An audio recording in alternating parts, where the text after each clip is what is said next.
I'm Dan Carden, MP for Liverpool Walton and Acting Shadow Secretary of State for International Development. It's my pleasure to chair this panel. I think we're going to get some really good ideas and understanding of where a future Labour government could start to change and influence trade policy. First, we're going to hear first from Richard Kozul-Wright, who's Director of the Globalisation and Development Strategies Division at UNCTAD. He's worked at the United Nations in New York and Geneva and holds a PhD in economics from the University of Cambridge and has been published widely on economic issues throughout his life. We're then going to hear from Gyekye Tanoh, is head of the Political Economy Unit at Third World Network Africa, where he conducts research and advocacy on globalisation, trade and development. And then we're going to hear from Fiona Tregenna, who holds the South African Research Chair in Industrial Development and is a professor in the Department of Economics and Econometrics at the University of Johannesburg. So it's my pleasure to welcome all three of you here today. And without further ado, Richard, I'm going to ask you to kick us off.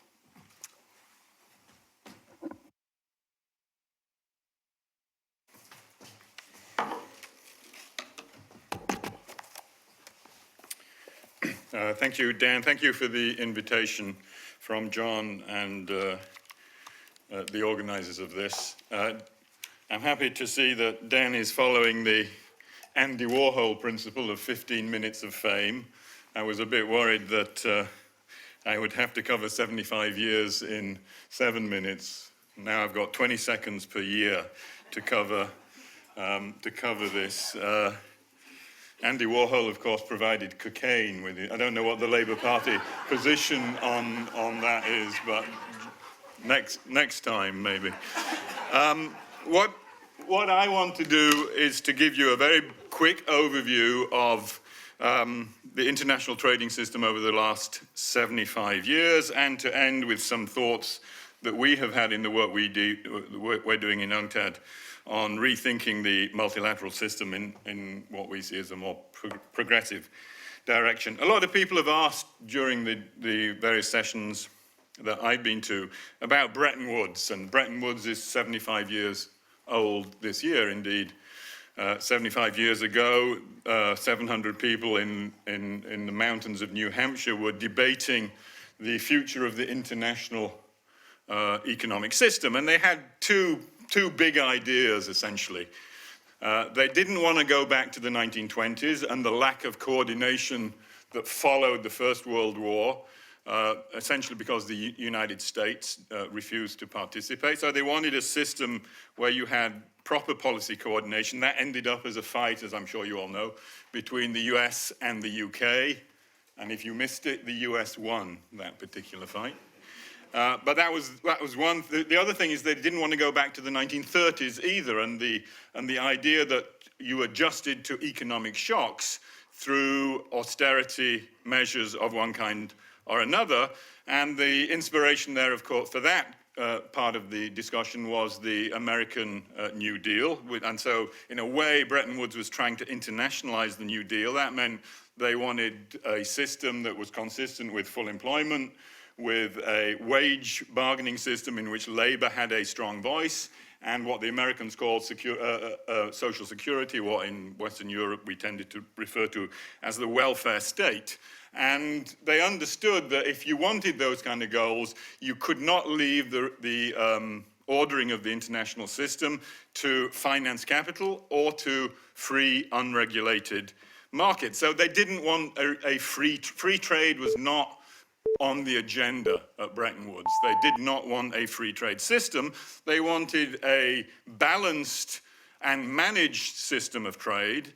They wanted to regulate, in particular, capital flows, which had been a destructive part of the agenda in the 1930s. They didn't want hot money running across borders, causing the kind of disruption that had been very destructive and chaotic in the 1930s. And they wanted to make sure that governments had the policy space to be able to fulfill that new agenda that had been emerging out of the chaos of the 1930s. So that was Now, I don't want to, and essentially they got all those things. I don't want to idealize that there were lots of problems with the Bretton Woods system, so I don't want to idealize it, but they more or less got those things in place. And at least from our interpretation of history, there were good things that followed as a consequence of having both a system that had policy coordination and policy space and controlled unruly capital flows. What they didn't really have in Bretton Woods was development as part of the agenda. It was kind of there in Bretton Woods, but essentially the negotiations on development issues at the end of the Second World War were shunted off to other parts of the UN system. Big conference in New York immediately at the end of the First World War. Harold Wilson was the representative from the UK at that particular meeting, culminated in something called the Havana Charter, because it was agreed to finally in 1948 in Havana, the intention of which was to set up an international trade organization, which in many respects was actually the best part of the Bretton Woods negotiations. It wanted to make sure that there were strong rights recognized at the international level for labor and labor standards. They wanted to make sure that the industrialization of developing countries was written into the rules of the International Trade Organization. They wanted to make sure that large multinational corporations did not dictate market outcomes at the international level. So it's the most progressive part of the Bretton Woods agenda. It was shot down in the United States. By the time it got to Congress, Harry Truman was president, the Red Scare was bubbling up in the United States, and big business, which had been destabilized by the Great Depression and by the rise of the New Deal, was somehow regaining strength, and they managed to shoot down the Havana Charter in the US Congress, and as a consequence of it not being passed in the US, it didn't pass anywhere else amongst the original signatories. And what was left was the GATS, the General Agreement on Trade and Tariffs, which was a much simpler way of thinking about the trading problems of the international world. It was essentially about cutting tariffs, and it was essentially a rich man's club. It was a much smaller group of countries that engaged in post-war tariff cutting, and it essentially didn't deal with development issues. So as developing countries themselves freed themselves from their colonial past, and increasing number of developing countries became independent, they started to organize and militate for something different. And UNCTAD, where I work, the United Nations Conference on Trade and Development, was the institution created by developing countries to introduce development issues into the international trading system, address the biases and asymmetries and gaps in that system that were making the lives of policymakers in the South all the more difficult to fulfill the growing aspirations of their own population. Those efforts essentially culminate in the 1970s in the fight for a new international economic order, which was not really that new because in many respects it was an attempt to recover the issues that had been dropped in the Havana Charter in the late 1940s. So the new international economic order wanted to control multinationals, particularly those in the raw materials sector. It was a real source of sovereignty for many developing countries. They wanted to promote much more strongly technology transfer as a way of generating industrial development in the South. So there should be rules and regulations on advanced economies providing technology to developing countries. They wanted to promote much longer term, more stable capital flows as a source of investment finance. And they wanted to essentially democratize the system, greater representation across the system for developing countries. And that was the big fight on how to reshape the trading system in the 1970s. What happened to that? Essentially what happened to that was 1979. And I guess I don't really need to explain to this audience what happened in 1979. Thatcher takes power, brother in arms, more kind of Brill cream and neoliberal bromides than Mrs. Thatcher perhaps, took power in Washington. Government was not the solution to the problem, government was the problem, was Reagan's slogan at that time. And the other figure that is often forgotten in terms of having a major say in rejigging the system, of course, was Paul Volcker, the head of the Federal Reserve. Volcker was put there actually by Jimmy Carter, but Volcker engaged in a major rethinking of US domestic monetary policy. Interest rates went through the roof. This was the basis both of shredding the domestic social contract, but also of reviving the rules of the international agenda in a way that eliminated any of the last vestiges of the Bretton Woods system. So promoting free trade, which had been rejected in 44 and 45, became the basis of a new way of thinking about international policy making. Deregulation of capital markets was a central part of that platform, and the reduction of policy space available to countries to manage their economies for full employment, etc., was a major target for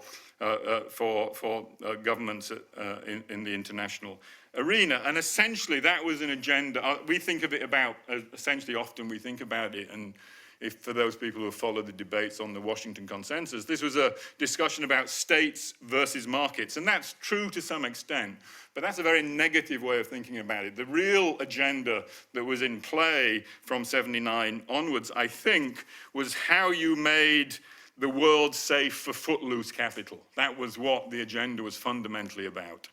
That meant essentially both protecting the profits of international capital and opening up more and more spaces where those profits could be made. It required new legislation on intellectual property rules. It required new legislation at the international level on investment protection. It required new rules on government procurement and who could sell and buy from governments. And it required new rules on financial services as a way of opening up this space for a much more footloose kind of capital, which is what the architects of Bretton Woods were trying to remove from the system. And the Uruguay round of trade negotiations that begins in 1986 was essentially about trying to get these things into the rules of the international trading system. They weren't completely successful. They made significant progress in terms of intellectual property rights, to some extent in terms of procurement and financial services, but far more potent than the Uruguay round. The agreement of the Uruguay round provided the kind of basis on which free trade agreements of one kind or another and bilateral investment treaties mushroomed in the period from the late 1980s onwards. And these are a much more virulent form of international trade agreement that in a way did many of these things. They not only strengthened intellectual property rules, provided protection to international big business, but also opened up government services and financial services to international suppliers. And you can see from this kind of chart that, these kinds of agreements do begin to proliferate in the late 1980s as the Uruguay round is coming to a close. The Uruguay round ended in 1994. So free trade agreements become this very powerful weapon for rejigging the rules of the international economy. And, you know, famously, Voltaire said of the Holy Roman Empire, as I'm sure you know, it was not holy, it was not Roman, and it certainly wasn't an empire. And free trade agreements are much the same. They're not about freedom, they're about tying the hands of government. They're not about trade, they're about all these other things that you need to put into trade agreements about strengthening the position of capital. And they're not agreements. There's a huge amount of lobbying and arm twisting and lack of transparency to get these things through, particularly when you're forcing them on developing countries. And so this is the world that we essentially now live in. It's what we call a hyper-globalized world. It's what Daniela yesterday in her presentation talked about in terms of the moving from the Washington Consensus, which is kind of more plain vanilla neoliberalism, to what she called as the Wall Street Consensus, which is very much about providing the rules of the game to support essentially large predatory multinational corporations. And that's what they look like, essentially. If you want to know what predatory capitalism looks like, it kind of looks like this. The top line here is the share of profits that have been the increase in the share of profits taken by the world's largest corporations. The red line, it's on an upward trend. The bottom line is the global share of labor in world income. So there's an almost direct comparison in terms of these two trends as large international corporations have captured more of global income. Labor has seen their share of global income decline. And that's what the rules of the game within the international trading system are essentially all about. Now, developing countries were not happy with the Uruguay round. It didn't really, having agreed to it, they were subject to all these kinds of pressures, and they began to organize to some extent against it. And in the early 2000s, they insisted on a new round of trade negotiations called the Doha Development Agenda, which was launched in 2001 and has dominated the work of the WTO for the last 17, 18 years with no agreement so far. And I guess you should just, it's interesting who were the people that pushed this. This was launched under Mike Moore, the Labour Party, the former Prime Minister of New Zealand, Labour Party Prime Minister. They were promoted by Pascal Lamy, the former socialist minister. They were pushed hard by your friend Peter Mandelson. Not quite sure what intensely relaxed form of socialism he is interested in pushing, but it's some kind of socialism, and finished to some extent by Lady Ashton, who spent a year as a trade commissioner before she moved on to better things. So this is the agenda that has been pushed within the international framework for the last, developing countries have pushed for the last almost 2 decades. Developed countries, which kind of went along with it initially, have steadily opposed any attempts by developing countries to rejig the rules in a way that was more favorable to the interests of developing countries, to the point now that they have essentially blocked the negotiations. There's no negotiations going on around the Doha Development Agenda, and they've become much more aggressive in the last couple of years, that the US and the European Commission and Japan and other developed countries, about what they call WTO reform. They want reform, and WTO reform essentially means closing off any loopholes that they forgot to close off in the Uruguay round that make it possible for developing countries to use policies to help them in to meet their own particular development challenges. And that's the big fight that is now going on in the WTO. It's often couched as a fight against China, because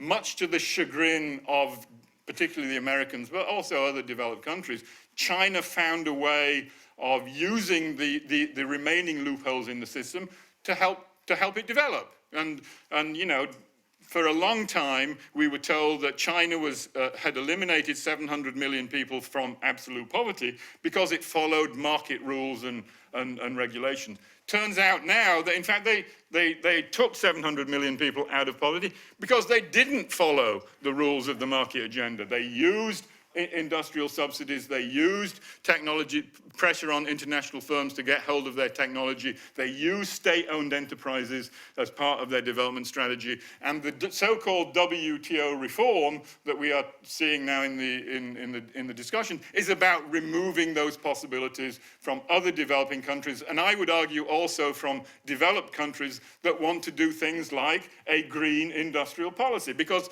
even though John and Elizabeth Warren are talking about you could not do much of a green industrial policy under the current rules of the WTO. So there's, I think, and I'll end here, there's an opportunity, I think, for progressives in the North and for governments in the South who have a lot of experience about the trials and tribulations of operating in the international trading system. There's an opportunity for them to get together to rethink what it is about those rules that need to be changed in a progressive way that allows progressive policies in the North to advance and also allows developing countries to get back to their business of trying to build up the kind of productive capacities that they need to meet the aspirations of their own population. So that's it. Thank you.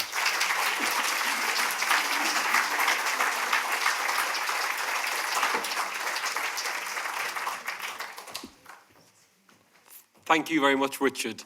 And I'm going to call on Gyekye to speak to us next, who's going to talk a bit about the African experience when it comes to free trade and agreements. So Gyekye, thank you very much.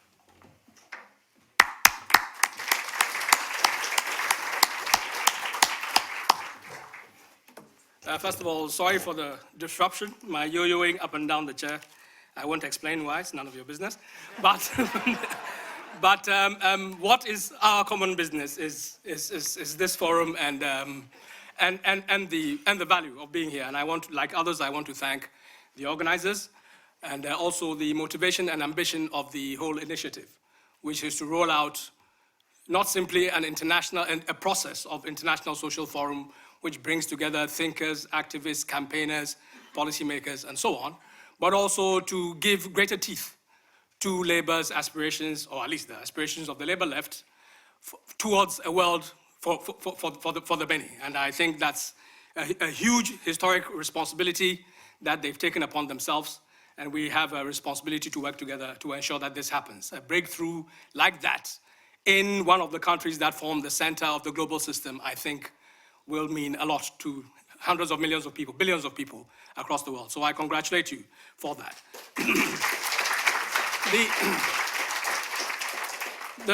One of the great advantages of being here in a room like this is that we're among friends. Well, even better, we're among comrades. So that means we can speak the truth. We can call things by their name. The process that Richard has described is also, could be accurately described as trade imperialism. And that's what I want to focus on. Using the example of Africa as a real, if you like, a concentrated example of the implications of this agenda and the likely threat that will happen if we do not find the means to construct a world that a policy regime that will indeed mean a world for the many. A couple of weeks ago, well, maybe more than that, a few weeks ago, The Guardian carried an article about the distribution to East African coffee farmers, their share of the final price of a cup of coffee in maybe a reasonably nice cafe in London.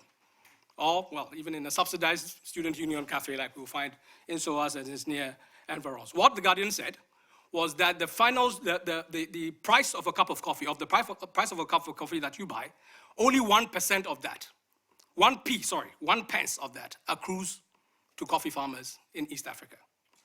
Now, if we remember the promise of neoliberalism, that the world, there'll be win-win growth for everybody, there'll be catch-up between the global south and the north, there'll be new opportunities and so on and so forth, I think this is a damning indictment and a damning statement about the reality that has unfolded in this process of trade imperialism.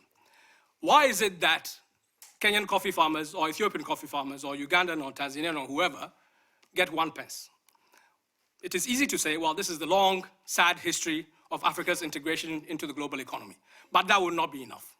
Because the process that Richard is describing is a contemporary process, and its mechanisms, its motives, its power imbalances, and how those are being reworked is precisely the concrete agenda that we ought to respond to today. After all, as part of this process of the new international economic order, or the push towards new international economic order, as part of the process and the legacy of post-colonial liberation, we found a situation where some stabilization measures became part of the international trade regime as regards raw materials, commodities, and so on. So up until 1989, you did have an international coffee agreement. The coffee agreement was, as usual, as goes with powerful capitalist countries and their companies, it was implemented patchily. It was implemented with great parsimony and stinginess when it came to the obligations on the part of the global north. But nonetheless, it provided a floor. And just as importantly, it provided policy space for national governments to provide a floor for their small-scale producers, and to scale that up in terms of integrating into new centers of productivity growth within their economies. But, so in 1989, what was the situation? 40% of the final price of a cup of coffee accrued to coffee-producing countries. We can talk about the domestic distribution about that, but the difference between 40% of a price of coffee that might be 3 or 4 pounds and 1 pence, please, it's a long way, a long, steep regression that has taken place. So when we talk about trade imperialism today, it's not simply about reenacting a long-standing history of debilitating dependence on primary commodity production by regions in regions like Africa. We're talking also about the use of trade instruments, the use of trade institutions, the likes of which Richard has just described, to perniciously redesign, re-engineer, restructure, not simply the global commodity chains that are directly implicated in relation to things like commodities and so on and so forth, but to diversify on that basis elsewhere. The other day, yesterday, Gyekye talked in terms of regions, developing regions in the global south being seen as new frontiers for the extension of monopoly rights by intellectual property holders. She referred to rents. This is the kind of work that people like Richard have also been doing, to important work that they've been carrying out in UNCTAD. You could say the same about the new frontier of finance. And when we talk about international trade today, the linkage between finance and financialization and trade, I think, is one that we should keep at the fore of our minds and find a way of responding to specifically. Unfortunately, the UK government and the Department of International Development has been at the fore of promoting and preparing the ground for the type of things that Daniela was discussing yesterday. So in 2005, the UK began in Kenya, since we're talking about East Africa, let's stick with that for a moment, began in Kenya a project that it described as deepening financial markets in Africa. This is the basis on which there has been an explosion of digital financial platforms, microfinance, the kind of predatory interface between global finance, footloose finance, as Richard just described it, and some of the poorest households in rural Africa, in the urban poor, and the circuits of consumption and flow of consumption needs within households and so on. And that applies whether it is remittances by migrant workers here sending back home, or indeed within Kenya itself, whether it's sending from Nairobi or one poor household to another. And the scale of rents, the kind of price of this minimal so-called agenda of financial inclusion, the price of that inclusion is overwhelming.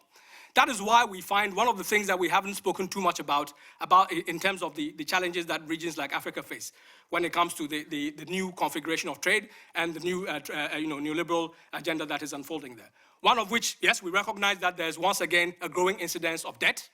Many people have referred to it, but usually they refer to the interface between new national debt that is being incurred and the way in which it is integrating public finance into international bond markets. Serious enough, but one of the things that is left out is the scale of indebtedness in terms of poor households, rural households, urban poor, and so on. And for those who are rolling out this agenda, it's a simple enough process. You already have the digital technology, and you are not required to share it. You already have the source codes, you already own the platforms. Rolling it out is at no additional cost. And here we find hundreds of millions of people, an explosion of digital finance in Africa, such that even the Financial Times proudly proclaims Africa as the new frontier of global finance. And of course, the big institutional investors, the investment bankers, the big data and telecom companies find this as one of the ways in which they can aggregate rents from billions of households, on a daily basis and at premium rates to cover their so-called risk that, doing business in places like Africa constitute. So that the diversification that I'm talking about on the back of the restructuring of global value chains in things like the primary commodity regime, the natural resource extraction regime, means that the depth of transnational monopoly in regions like Africa is unprecedented. Finance is actually one of them, because when people talk in terms of global finance, they tend to think that places like Africa are beyond the pale. They're just not really part of it, which is generally people's attitude to Africa. Maybe it's not capitalist enough. Maybe they're too ethnic-minded or too religious or too God knows what else we are supposed to be. But the fact does remain that this monopoly is real. And we see it not simply in the big moments of the trade or how the trade agenda is shaped, but in the actual workings of economies. Around the time of the global financial and eventually the Great Recession and so on, we also had a food crisis, when the prices of basics, staples such as food grains and vegetable oils and so on and so forth soared through the roof. That was a global phenomenon. It was a global crisis. But in Africa, prices rose steeper than everywhere else. They took longer to fall, and in fact, in many cases, they haven't fallen at all. There will be those who will be happy to say, well, this is a reflection of the kind of infrastructure deficit in Africa You have bad roads, sometimes no roads at all. It costs so much more in terms of, distributing goods to rural villages and so on and so forth. Is that true? Maybe. But it doesn't explain why poultry from Netherlands or tomatoes from Italy should find their way into the most rural markets, the same villages who cannot sell their tomato crop because there's a glut on the market. Infrastructure doesn't explain that. And in any case, while we're talking about infrastructure, what is the agenda in terms of trade infrastructure? It is once again an agenda of monopoly. Under the rubric of what is called trade facilitation, we have seen European companies in the same process of PFI type moves begin to monopolize the trade infrastructure in parts like Africa.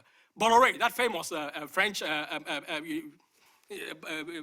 infrastructure developer, as some people like to call him, he's facing charges for bribery and corruption and all manner of skullduggery at the moment. He's developed those practices quite well.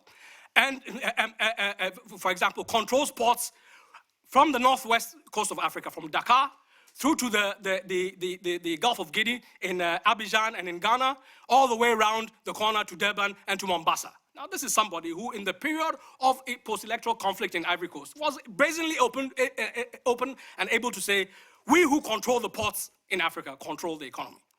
And that kind of monopoly that is taking place, also, the other side of that is actually the kind of fragmentation of African economic production itself.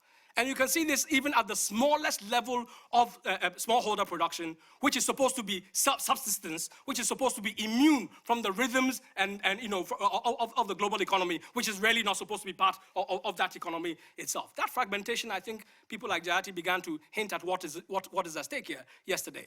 The fact that the seeds that farmers need to reproduce is now the subject of transnational monopoly. Seeds, pesticides, low-level agricultural technology, the marketing, the branding, and so on and so forth. In effect, what I'm trying to describe is a lived experience, an ongoing experience, where the classical idea of unequal development is being intensified, it is being extended. And by unequal development, I refer in particular to what people have called unequal exchange.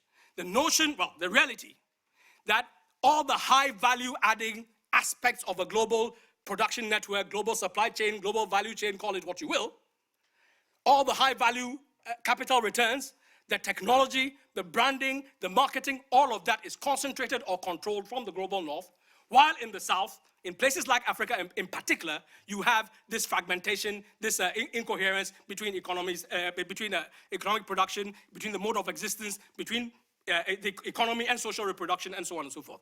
And the implications of this are really profound. They are profound for a variety of reasons.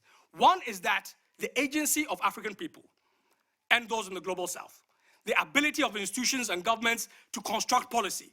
The fact that, as one famous person who used to walk around Tottenham Court Road in the late 19th century said, the way in which the state and state policy must be resubsumed by society, into society, according to the popular needs of constituencies of the producers themselves.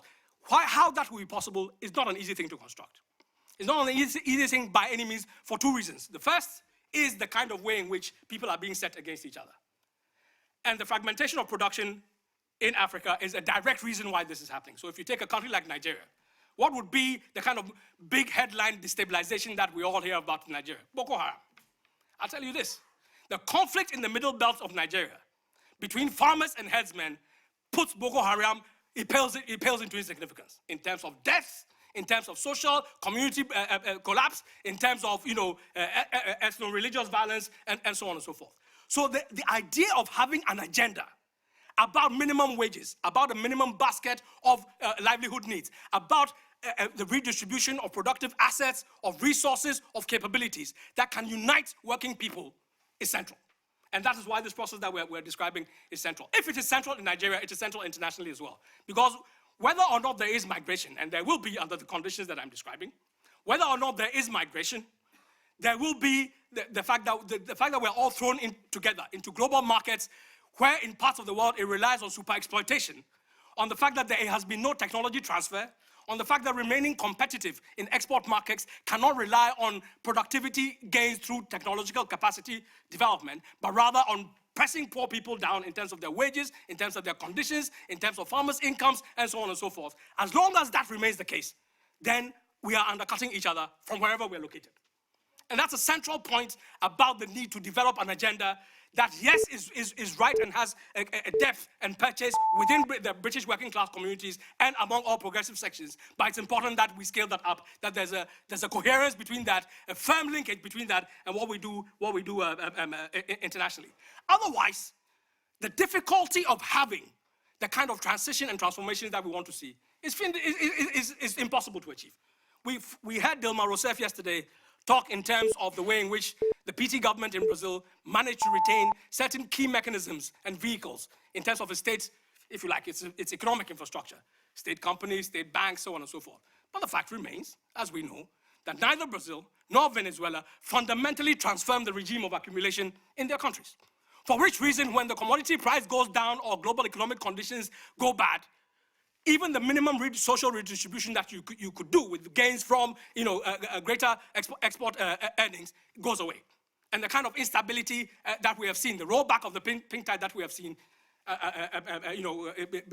comes to life. Now, if that is the case with Brazil, the 7th or 6th or 8th biggest economy in the world, what does that mean for Burundi? And that is a reality that we have to confront. And in the case of Burundi, it doesn't mean also that new forms of development, new forms of growth are not occurring, except that they are occurring under the aegis, one, of a structural dependence on neoliberal markets, but even more tellingly, on global finance, on foreign investment, and so on. So new areas are developing. A case in point, VW, and parts of the European auto industry, which finds that partly as a result of Brexit, it has to kind of find new areas of relocating.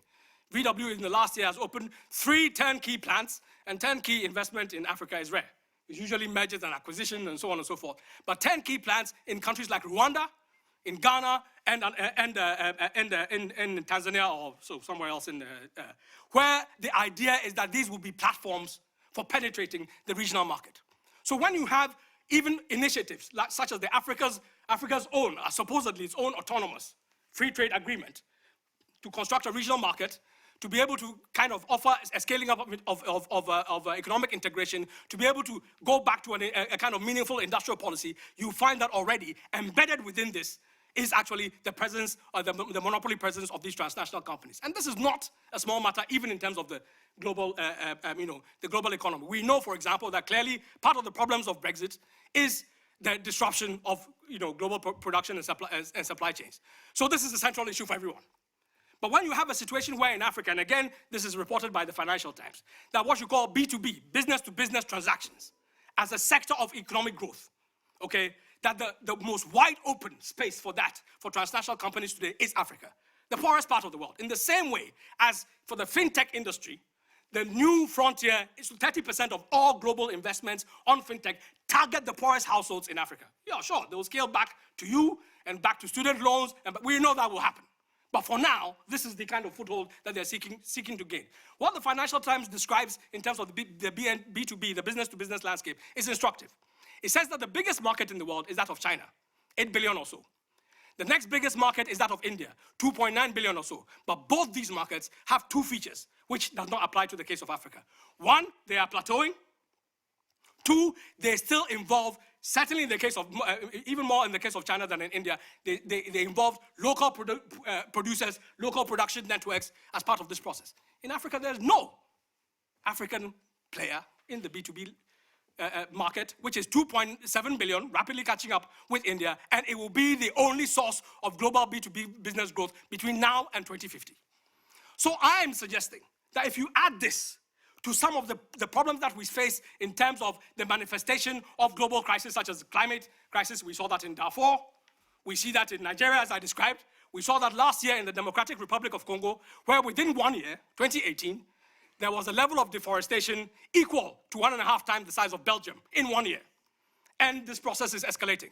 In terms of the rate of increase of deforestation, there's a weighting, a study which does a weighting between deforestation, pollution by plastics, and pollution by pesticides. The first 3 countries in the world in terms of rate, despite Bolsonaro, despite everybody else, the rate of escalation, Ghana number 1, Ivory Coast number 2, Cameroon number 3. So again, we have to see that the future of humanity, you cannot make a claim, any kind of meaningful claim, about rebuilding a world for the many, where the African question is not at its heart. And even if you want to be crude about it, and even if you want to be crude about it, the sheer facts of population tell you so. When it comes to discussing Africa and population, again, there's enormous confusions. So even someone who I have the most enormous respect for, the most esteemed David Attenborough, and all the wonderful work that he's doing on climate change, is still able to say that famines occur in Ethiopia, and now 2 million people facing famine in Somalia because of overpopulation. Now, yes, Africa might have the fastest rate of population growth anywhere in the world, but let's qualify this claim a little bit more. That too, thank you. Unfortunately, it doesn't include me, but you know. You can't win them all, I suppose. But if we qualify that thing about population growth a bit further, first of all, the population density of Africa remains extremely low. So there is no part of Europe which does not have a higher population density than the most densest part of population in Africa. So really it's not about a population question, it's about the capacity of that population to have the productive means to satisfy their livelihood and to exercise the demand that will enable them to do so on a viable basis. That's the first thing. Second thing is that even if we look at it from the point of view of a crisis of global demand or a crisis of global overconsumption, whichever way, and these contradictions coexist with one another, the consumption levels of African populations is by far the lowest in the world. And the average US citizen, for example, in terms of consumption, is 450 times that of an average African. If you want to start population control, I think you better start elsewhere. Not that I think population is the problem. It is the distribution of resources, rational production, rational planning, the democratization of that process. Because without that, even when there is growth, the distortions that I'm talking about become exacerbated. It is not simply Kenyan coffee farmers who get 1p worth of the final price. Even when there's an increased, what looks like new levels of industrialization taking place, and you find a country like Ethiopia being one of those which has been most successful in introducing a competitive textile and garment sector in Africa in recent years, beginning to compete with the likes of Bangladesh in some subsectors, Vietnam, and so on and so forth. But on what basis? A study came out last month which shows that Ethiopian garment workers earn far less, and I do not mean in comparison with those in Bangladesh. I do not mean in comparison with those in Vietnam, certainly not those in comparison with anywhere near this part of the world's geography, but in neighboring Kenya. 1/10 of the wage of the very lowly paid Kenyan workers. So I am saying that the modus of integration, the mode of growth, the mode of accumulation in Africa depends structurally on impoverishment, on the super exploitation and so on. Why? Because in the kind of rebalancing of global manufacturing power that took place, the shift towards intermediate goods as a new area of growth, the entire African continent was left out. And one of the reasons why it was left out is that unlike China, it did not have the World Bank and the IMF sitting on its shoulders. Unlike India, it did not have the World Bank and the IMF sitting on its shoulders. So when we say replace and reform, remain and replace, remain and reform, the Labour slogan, I think remain and replace is much better because there is indeed a lot to be replaced, you know. We ought to think in terms of how global value chains, multinational companies pay equal wages, assure labor rights, and so on. And that too ought to become the benchmark for any kind of development cooperation which will develop SMEs in Africa, which will develop autonomous centers of technology development, and so on and so forth. So I welcome Labour's emphasis on a fairer global economy, on a global movement for public services, because that PPP business is a serious one, on feminist approach to development, on action for climate justice, and on building peace and conflict. Peace and conflict, not simply in terms of sending blue helmets and troops, but in terms of resolving the problems between Nigerian headsmen and farmers, for example. Number of things that I want to say in the 1.5 minutes, or was it 2? Sorry. In the 1.5 minutes that I have left. I think in trying to think about reforming the international trade system, we ought to be really bold. We have seen from Dilma's account yesterday that the other side is implacable. Implacable. It will go to any extent to do anything. Allow me to say we have seen from these false anti-Semitic charges against the Labour left that they are implacable. For which reason? The degree of clarity that we have about our principles and our policy priorities is vital. it will be important to spell out why we say being anti-Zionist is not anti-Semitic. In terms of trade, it will also be important to see what we mean by special and differential treatment, what we mean by a just transition, which involves inequality between and within countries and regions, and so on. We need to spell these things out. Because there is no limit to where the European Union, for example, will go in its free trade agreements with Africa. We saw what happened to Greece. Think about what will happen to Africa. There is no limit to what Donald Trump will do. And I'll give you one small example. When Rwanda, Uganda, Kenya, and Tanzania early last year decided that they were being swamped by the imports of used clothing, what we call in Africa bend-down boutique, because people use socks, underwear, and so on, line the pavements, and you bend down and choose the one with the least holes and the cheapest price, and you put it on and go your merry way. These 5 countries in Africa decided to actually ban the import of second-hand clothing and try to resuscitate a domestic, a regional textiles industry that links small cotton producers with industrial processes and target some type of development finance towards that. The United States government immediately threatened them with tariffs. Kenya backed out, Tanzania backed out, Uganda backed out. Somehow Rwanda didn't, different reasons. So they got slapped with tariffs. And what we have to understand about the genesis of the WTO is that the whole process of tariff elimination took place at a time when countries were being given the chance to transfer some of their trade controls into tariffs, which would then be subsequently negotiated down. But because of the prior experience of structural adjustment in Africa, because of the prior regime of the World Bank and IMF, we had no tariffs to tarify. So we are wide open, vulnerable economies, reminds me of Scotland actually, dependent on natural resources, on commodities. The commodity issue has fallen off the trade agenda. It will be important for labor and for international movements to pick that up again. We need to think about the trade and finance linkages. We need to think about the genuine transformation of our economies in terms of industrialization, in terms of the diversification that will allow us to mitigate, to meet the challenges of mitigating and adapting to climate change, as well as to uplift the living standards of a lot of people. And I think these are some of the questions that we can take up and we would like to see manifest in Labour Party policy, but also in the agenda of networks like these as they emerge. And finally, in terms of the networking, let's be clear about one thing. We cannot wait for a Labour victory, electoral victory. Moreover, we need not wait for a Labour electoral victory. Even for those of us from afar, the victory of Corbyn was always electrifying. But even more electrifying was the campaign of the 2017 general election.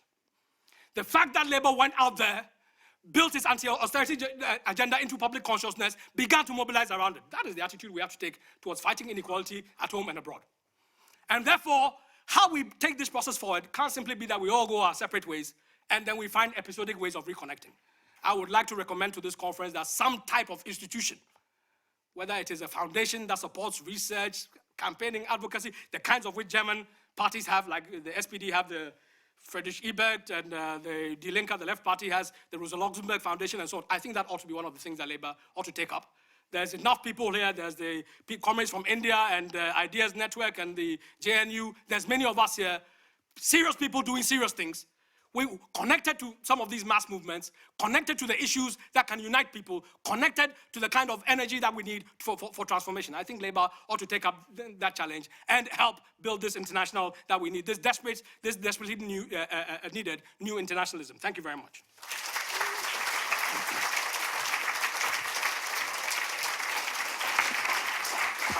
Thank you, Gyekye. That was fantastic to listen to. And I'm going to pass straight over to Fiona to give us some alternative perspectives and policies for the future. Thank you very much, Fiona. Okay, thanks, Dan, and thanks to John and the team for inviting me. Really delighted to be here and part of these vibrant discussions. And what I'm going to be focusing on is trying to think through what does a progressive trade policy mean? And how is that different for developing and developed countries? There's a lot of myths out there which seem really dumb, but which apparently are quite widely accepted in mainstream discourse. I won't waste time going through these, but maybe just to pick on one. This idea that, for example, with tariff liberalization, when you have the so-called cold winds of international competition sweeping through your domestic economy, it miraculously promotes productivity and efficiency and so on. Yeah, I don't think I need to waste time with this audience debunking any of these myths, but rather to focus more on, you know, what do we want to see with a progressive trade policy.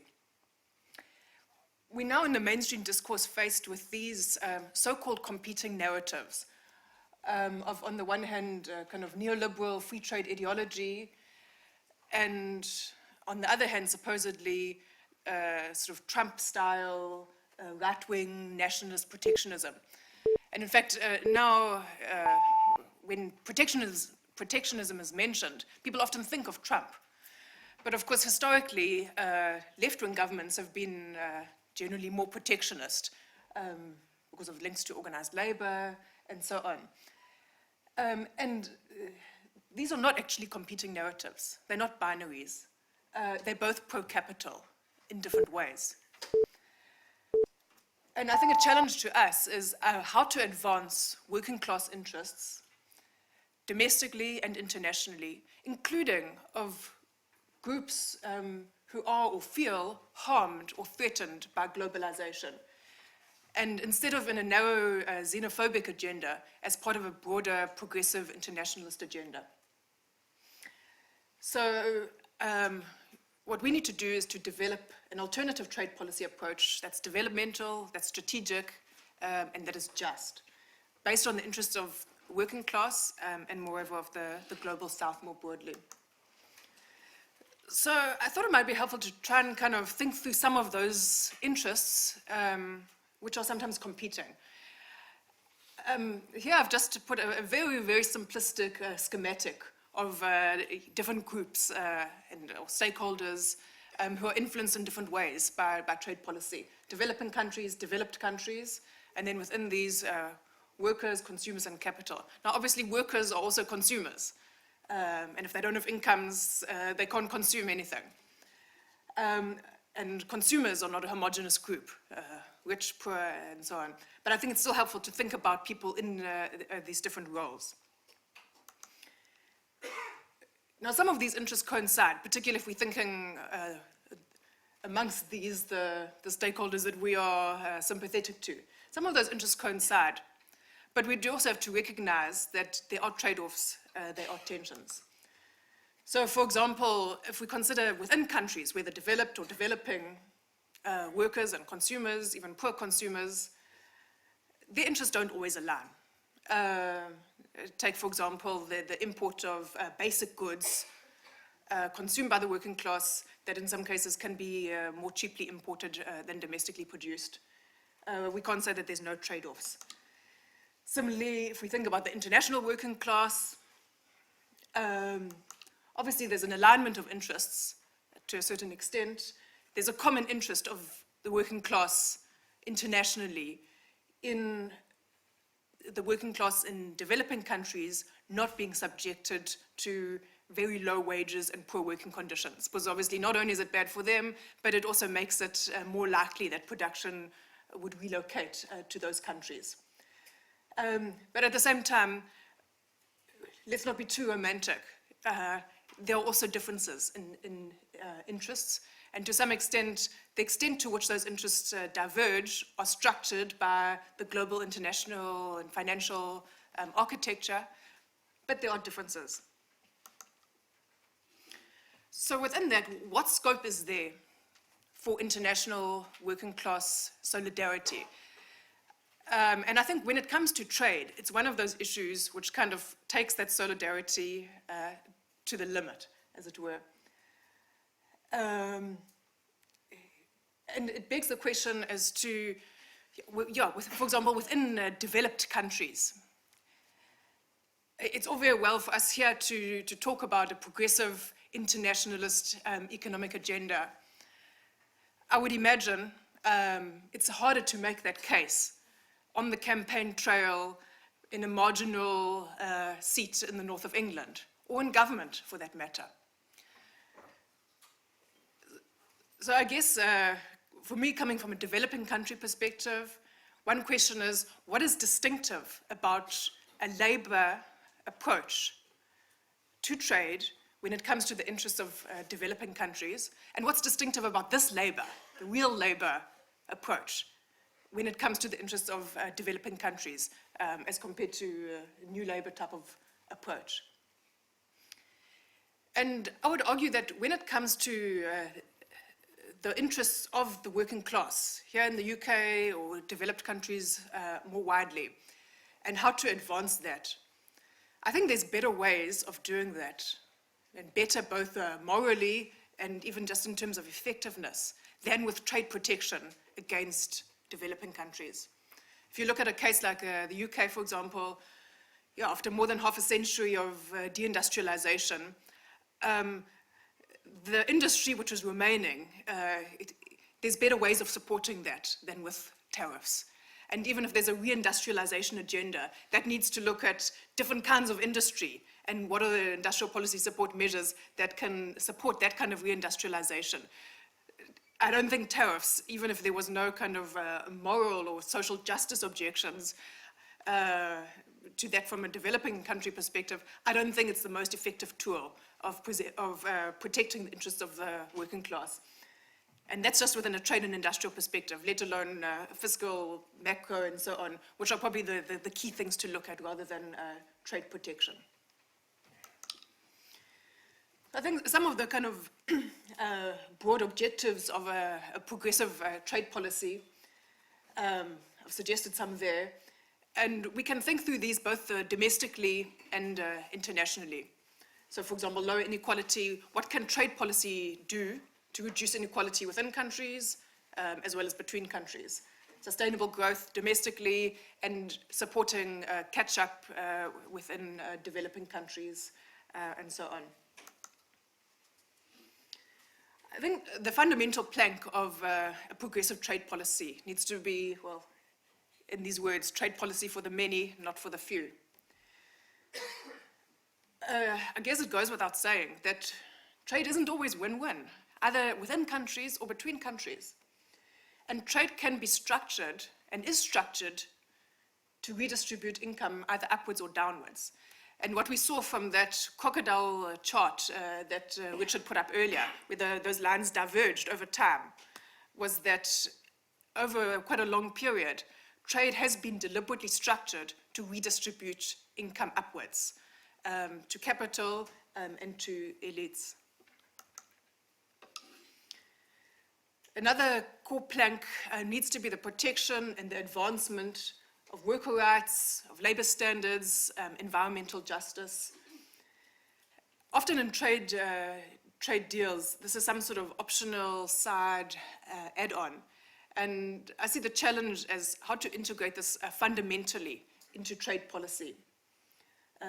For example, one of the options which has been advanced by COSATU, the trade union movement in South Africa, which I've previously worked for, was the social clause, and that should be core to all of South Africa's trade agreements. It's not as yet. But just a caution in terms of how these are structured into trade agreements is that we also need to avoid the protection and the advancements of these standards being kind of cynically or surreptitiously used as a way of blocking the access of developing countries to developed country markets. Oh, we care so much about environment and workers in your countries that until you deal with those issues, you won't get access to our markets. So what's key there is the voice of organized labor, communities and so on in developing countries. So what would most advance struggles there when it comes to trade agreements? There's been quite a bit of talk over the last 2 days of just transitions, and I think it's particularly relevant to trade liberalization, because in practice, we know that trade liberalization does bring costs, generally both losses in terms of employment and wages, and the extent of those losses and which margin those happen at, whether primarily at employment numbers or wages, tends to be mediated by labor market institutions, political economy factors, and so on. For example, if we contrast the opposition and the working class in the US and the extent to which trade is an issue which, for example, Trump has been able to mobilize around to Scandinavia or whatever, where there's not this kind of organized working class, or the extent of and the depth of feeling around trade liberalization. I'm sure a big factor of that is the lack of support and alternatives for the working class in the US, that a manufacturing worker there who loses their job, the family can be plunged into destitution and not have health care. So part of that is what other jobs and what other social support and so on is available to workers who are displaced through trade liberalization. So it's real support for adjustment and for transitions, not some kind of tokenistic 2-week retraining program that doesn't help anyone. And a sharing of both the gains and losses of trade, but not equally, because we don't want trade or any other domain of policy just to keep inequality as it is. We want to close that inequality. So any negative effects of trade liberalization on distribution need to be directly compensated for. I think it's also important when we're thinking through what is progressive trade policy, that there are different principles of what is progressive for developed versus developing countries. For the UK versus South Africa, equally for South Africa versus Mauritania, the principles of progressive trade policy cannot be the same. For poor countries in particular, tariffs remain a crucial instrument. And I think that in terms of their access to developed countries, market access for their goods could actually make more of a difference than the whole aid budget which is out there. For developed countries like the UK, I don't think that the heavy use of tariffs against developing countries is particularly effective, and certainly not just. So as I said earlier, I think there are more effective ways of protecting the interests of the working class in advanced economies than blocking the imports from developing countries.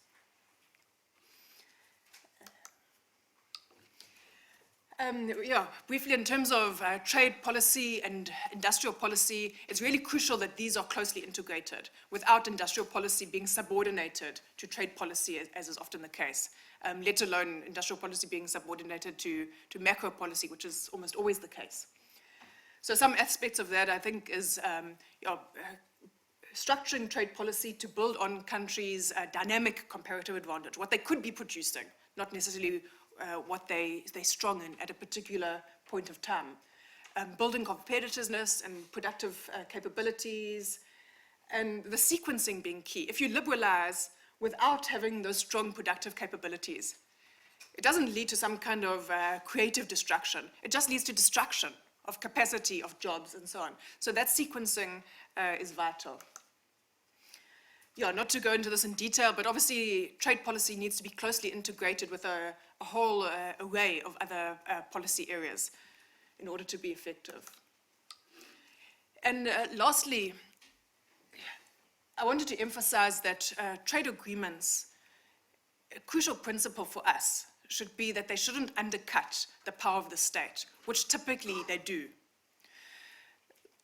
I think a lot of the most negative effects of trade agreements and of the international trade architecture hasn't even been around tariffs and trade liberalization per se. It's been about everything else which gets brought into those trade agreements, which weakens the state, and in particular weakens its power to discipline and to regulate capital. So the kinds of powers of the state which have to be safeguarded and often are eroded through trade agreements are power over investors, over capital flows and capital controls more broadly, local procurement, industrial policy, the rights of states over industrial policy, so intellectual property, which is often elevated as something that has to be protected in the national interest, whereas actually it's just in the interests of capital which owns it. Environmental standards, labor and consumer protection standards, and so on, which are sometimes treated as so-called trade barriers to be eliminated through trade deals. And this, of course, simply weakens the power of the state, not just over trade, but over the economy more broadly. So, let me leave it there. Thank you.